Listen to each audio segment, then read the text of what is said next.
Ces dernières semaines, on a beaucoup entendu parler de pipeline.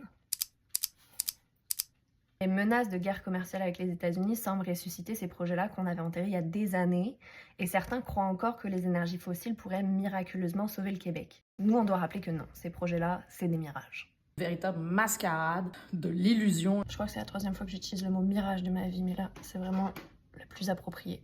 Sérieux, ces projets font pas de sens, ni sur le plan économique, ni sur le plan environnemental, et encore moins sociétalement. Et comme les médias en parlent un peu, beaucoup, à la folie, on s'est organisé avec plus de 60 groupes citoyens et environnementaux pour rappeler que non, la solution à nos problèmes, c'est pas un pipeline de plus dans un monde en pleine crise climatique. Les 73% de populations d'animaux sauvages disparus depuis les années 70 sont-elles réapparues? Veut-on voir aussi plus de Baie-Saint-Paul inondés ou voir la forêt boréale en cendres? Poser ces questions, c'est y répondre. Et la réponse est claire, c'est non. Trump et les oligarques, ils vont passer. La crise climatique, non.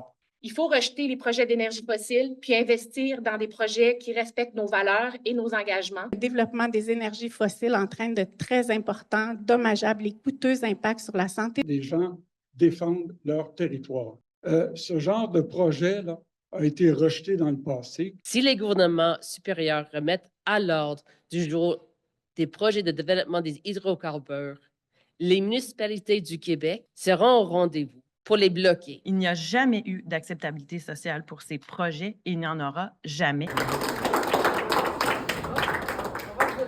Qu'est-ce que je ressens en ce moment? De la fierté. Le Québec se tient debout contre des projets d'exportation d'énergie fossile canadiens, encore une fois. Je le disais pendant la conférence de presse, mais le Québec a toujours joué ce rôle-là et continuera à le faire dans le futur. C'est quoi la suite à part aller manger? La suite, c'est voir comment les choses évoluent. S'il faut qu'on soit encore plus vocaux, on le sera. Voilà, mais pour le moment, on espère que notre message va être entendu par les politiciens et politiciennes canadiens.